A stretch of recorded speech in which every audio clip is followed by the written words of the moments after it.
สบายดีมื้อนี้ก็คือวันที่11เดือน5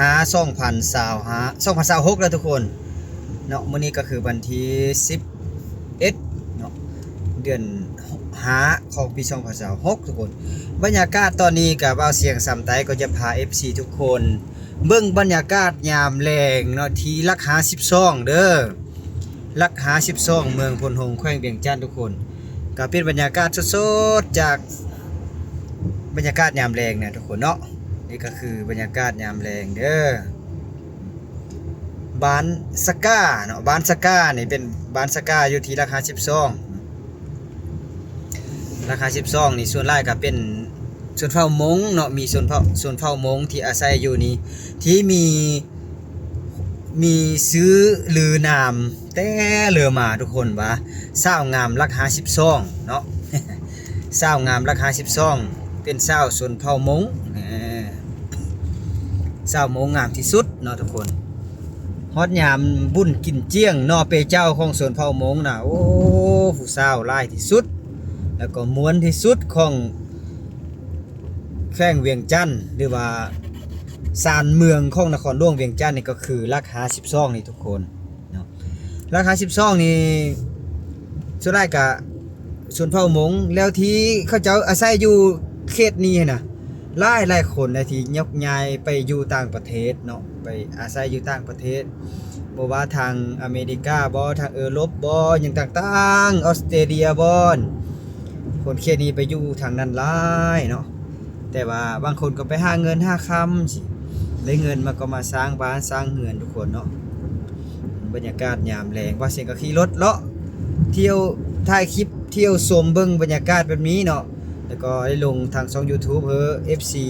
เพราะว่าเสียงได้เบิ่งได้ชมเนาะก็จะได้เบิ่งได้ชมรับชมแล้วก็อย่าลืมกดติดตามเอาไว้เลยทุกคนเด้อก็จะได้เห็นบรรยากาศเลาะไปแถวนครหลวงเวียงจันทน์หรือว่าแขวงเวียงจันทน์นี่บ่าวเสียงก็จะเก็บภาพหรือว่าเก็บบรรยากาศมาให้ FC ได้เบิ่งเนาะแล้วก็เส้นทางนี้เป็นเส้นทาง13เนื้อเนาะออกไปสู่สระภูคูนกาซี่เนาะแล้วก็ไปบางเบียงไปทางนี้แหละออกไปเสียงขว้างขึ้นทางฝากเนื้อเนาะหลักๆก็ขึ้นทางฝากเนื้ออุดมไซบ่อแก้ววงศลีไปทางนี้เนาะแต่ว่าทางเส้นนี้นับตั้งแต่เมืองฝนโฮง5นครหลวงเวียงจันทน์แม้นทางงามเขาเจ้าปูเปตงเนาะสามารถแล่นสบายสะดวกเลยแต่ว่าผู้ใดอยากขับไวเนาะก็ขึ้นทางล้วนก็ได้เนาะก็มีเส้นทางล้วนไปหานครหลวงเวียงจันทน์เนาะ52กิโลแต่ว่าเสียงนี่ก็บ่ได้ขึ้นทางล้วนเนาะเพราะว่าเขาก็จะถ่ายทำรายการเดินทางนี่คือ FC ได้เบิ่งเนาะไปแบบนี้เด้อทุกคนบรรยากาศยามแดงที่ราคา12เด้อทุกคนเด้อบ้านเฮือนเขาเจ้าแถวนี้ก็มีการพัฒนาอย่างไวเด้อเป็นต้นว่าเฮือนฮานบ่จังซี่เป็นเฮือนที่ท่าบอนโอ้หลายเลยทุกคนเนาะเป็นบรรยากาศหนึ่งทุกคนก็โดนเบาเสียงก็จึงได้มาเลาะมาเที่ยวมาชมเขตนี้ก็จะมีโรงงานหลายอย่างเด้อทุกคนเด้อเขตราคา12เขตเมืองพลโฮงแขวงเวียงจันทน์นี้เป็นต้นเขาเจ้ากำลังพัฒนาได้บ่ว่าเรื่องทองส่วนที่เบาเสียงเลยยินคร่าวๆว่าเขาเจ้าเฮ็ดส่วนพฤกษาเนาะที่แถวเมืองพลโฮงนี่นะราคา12เท่านี้แหละจะเฮ็ดเป็นบ่อนท่องเที่ยวเฮ็ดหยังโอ้กำลังคึกคักเลยกับบรรยากาศที่ว่าเขาสู่การพัฒนาเนาะทุกคนเนาะทางแขวงเวียงจันทน์พอบ่อนท่องเที่ยวก็หลายแฮงอีดีเลยทางแขวงเวียงจันทน์โอ้เฮือนงามๆทุกคนบางคนนี่เขาเจ้ามาตั้งถิ่นฐานบ้านเฮือนอยู่ทางนี้เนาะแล้วก็ออกไปหาเงินหาค้ำออกไปนี่ไปอยู่ทางต่างประเทศถือว่าเสียงเบามาเนาะฉะนั้นทุกคนก็อย่าลืมเด้อเห็นคลิปนี้แล้วก็อย่าลืมเนาะกดไลค์กดแชร์กดติดตามไปให้เบาเสียงแด้เนาะถ้าอยากสนับสนุนการเดินทางของเบาเสียงการท่องเที่ยวเบิ่งวิถีชีวิตนี่ก็อย่าลืมเนาะส่งซุปเปอร์แต่งเนาะซุปเปอร์แชทมาให้เบาเสียงก็ได้ทางช่อง YouTube เป็นบรรยากาศหนึ่งเนาะยามแรงแถวราคา12ทุกคนยามแดงนี่จะเห็นผู้สาวน้อยค่ายเล็กแคมทางไล่ได้เขตนี้โอ้เหือนงามๆทุกคนนี่เหือนงาม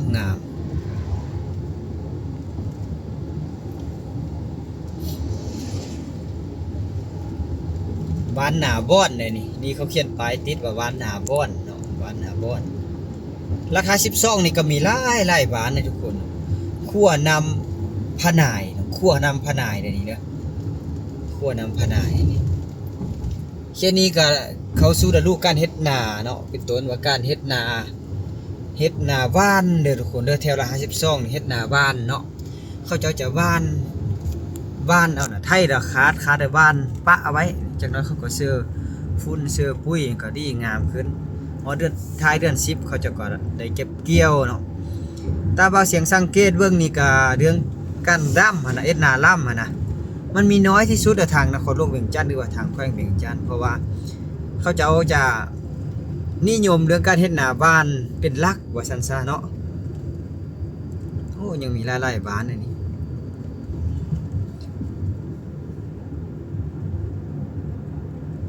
ถ้าหนาแรงอย่าง74กิโลเนาะ74กิโลทุกคน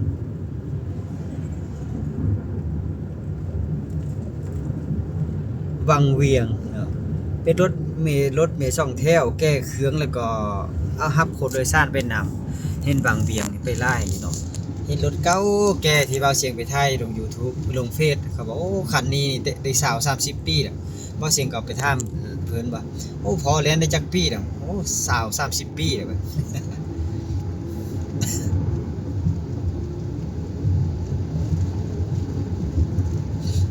บรรยากาศรัก52ทุกคน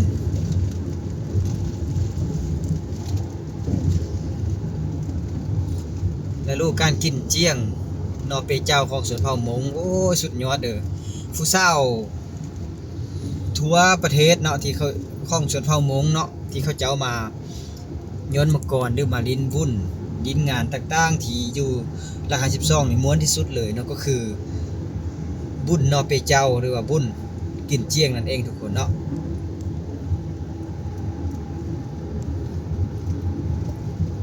บ้านพลคำเนื้อนะนี่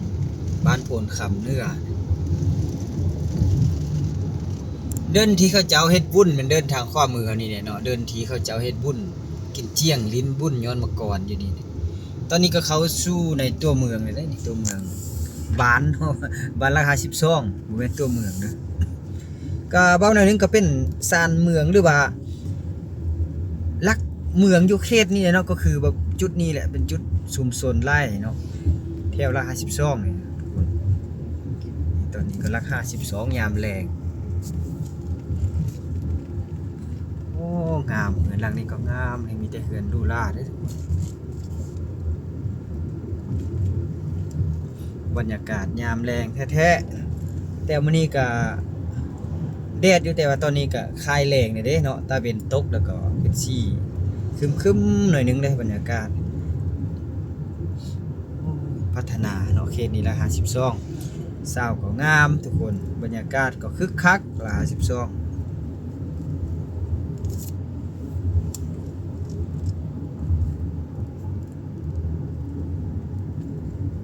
ก็สาวน้อยนั่งไข่เล็กแคมทางไล่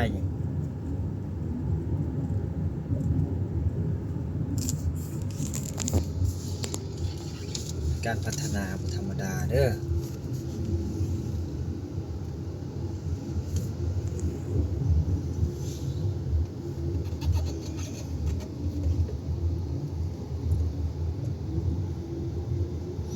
ราคา12เมืองโพนโฮง20โมงกระโปงลายเขียนโอ้ตลาดทางขวามือเขาเนาะตลาดใหญ่นี่ตลาดโอเคนี่คือคักเลยทุกคนเห็น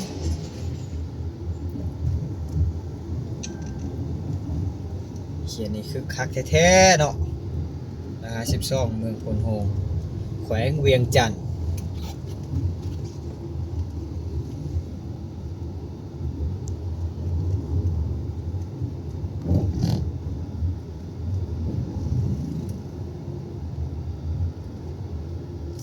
ทางหน้าเฮานี่ก็เป็นจุดชุมชนหรือว่าตลาดเนาะหรือว่า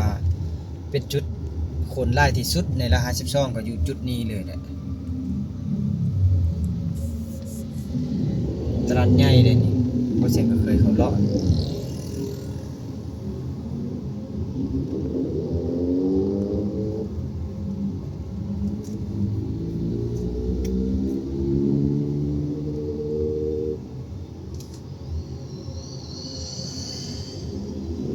สาวงามรัก52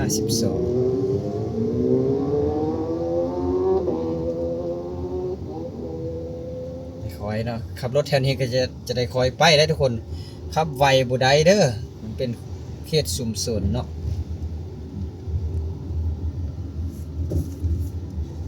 ว้าเหือนก็ทางซ้ายมือนี่โอ้หรูหราติบ้านนาเรานี่บ้านนี้ต่อบ้านรุมนี่มาก็นี่บ้านนี้เป็นบ้านนาเราเด้อนี่บ้านนาเรารัก52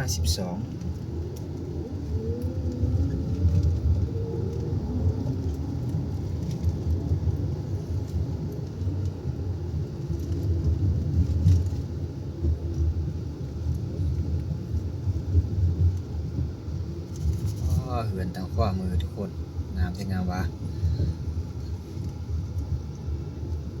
โอ้มีแต่ร่างงามๆว้าเรียนแถวนี้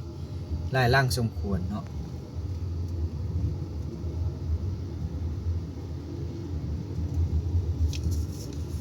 บรรยากาศยามแรงที่รัก52ทุกคน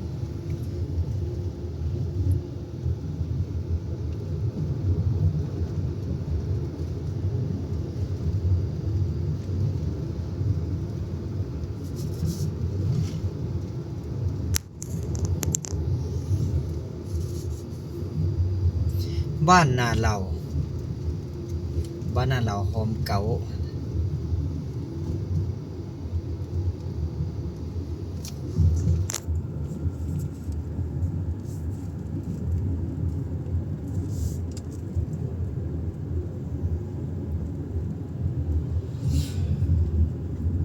บ้านพลทันเลี้ยวซ้ายเด้อทุกคนบ้านพลทันเนาะ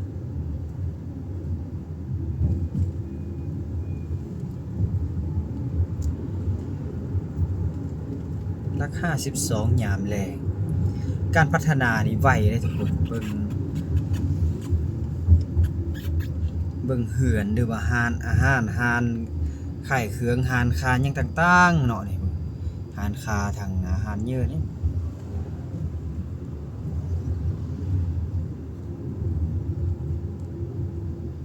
โอ้มีปตทเด้อนี่ปตทเนาะราคา12ก็มีปตทมีซ่อนปตทนี่เนี่ย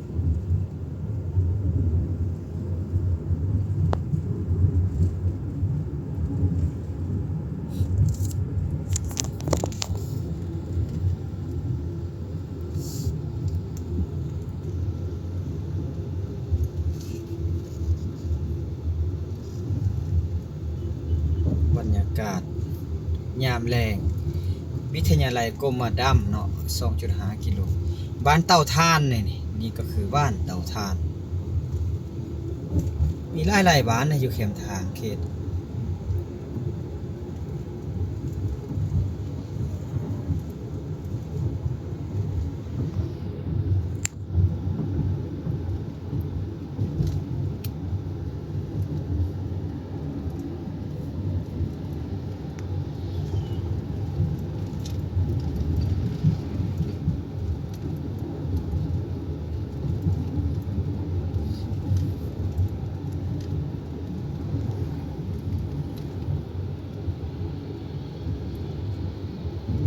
3 โมงนี่งามเด้ศาลา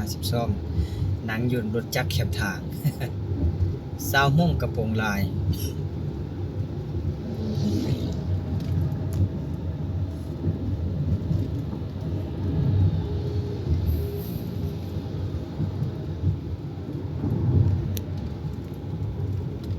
สาวน้อยไข่เล็กโอ้น่าฮักตาแพง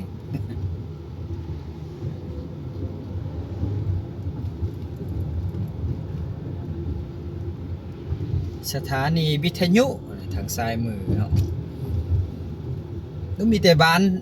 ติดกันเข้ามาเลยทุกคนเนาะแถวละ52ออกมาเข้ามาทางนครพนมเวียงจันทน์นี่จะบ่มีบ่อนหรือว่างเลยนะมีแต่บ้านเฮือนติดกันเข้ามาเลย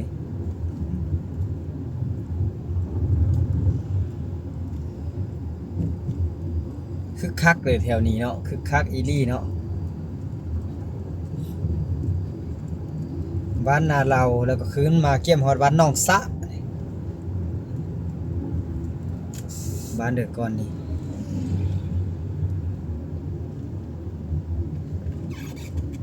บ้านพลใส่เด้อนี่ก็คือบ้านพลใส่ได้บ้านดีๆเด้นับแต่ราคา12เมื่อฮอดนครหลวงเวียงจันทน์ก็จะบ่มีบ่อนว่างได้มีแต่บ้านแต่เฮือนแต่ติดๆกันไปเลยได้เพราะว่าการพัฒนาเนาะคนก็ยับย้ายกันเข้ามาเขาเจ้าเริ่มพัฒนาแต่พี่ได้ราคา12นี่ไปเนาะทางแขวงเวียงจันทน์ไปฮอดนครหลวงเวียงเนาะไปฮอดนครหลวงพุ่นเลยเนาะเขาเจ้าก็พัฒนาไปทุกคนเลยนี่ก็มีวัดนะวัดทางความมือเขา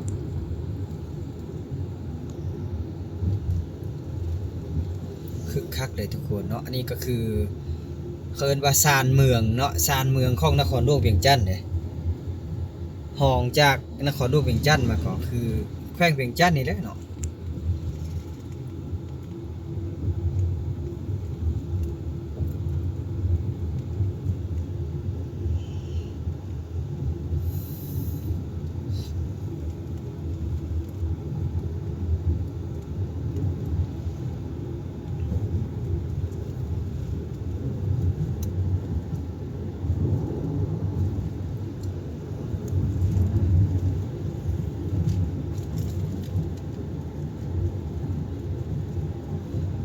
สมบรรยากาศยามแรงเนาะ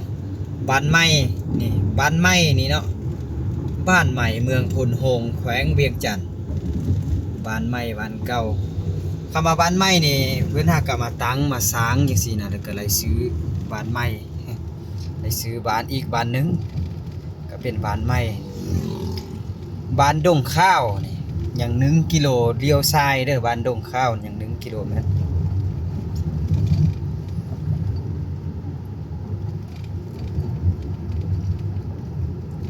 บ้านดงขาว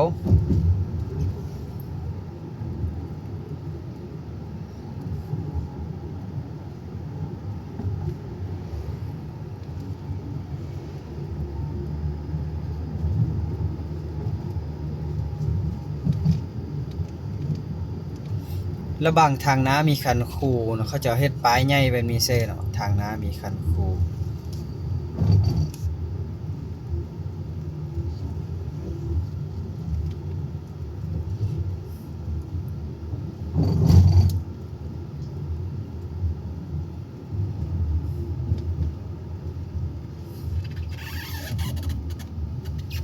เมืองนะเกียมฮอดเมืองนาไซทอง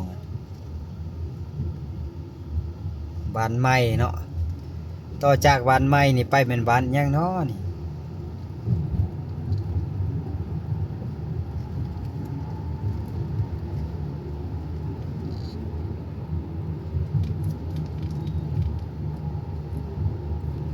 โอ้ทางงามไอ้เขตนี้ทางงามเนาะทางงามโอ้ผู้สาวน้อยไข่เล็กงามจัดออมล้อมแอมแลมอยู่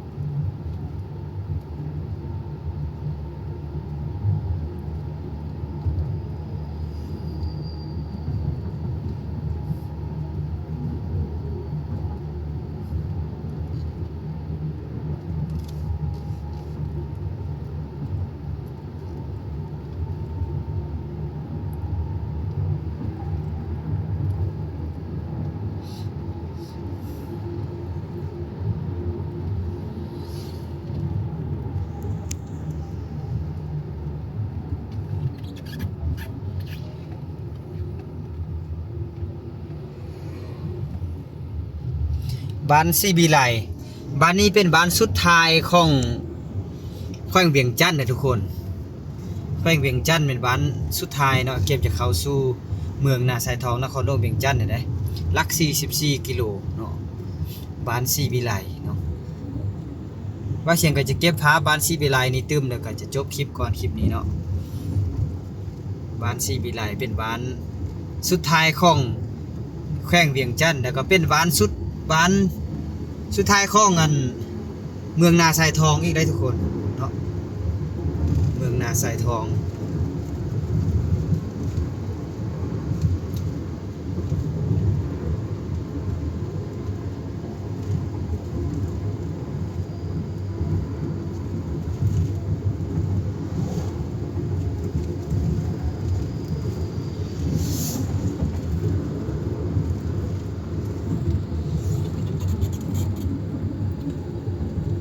ขับรถ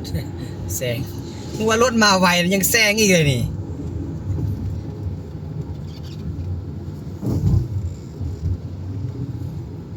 เมืองนาไซทองเมิดเนาะเมิดแล้วเขาสู้เมืองนาไซทอง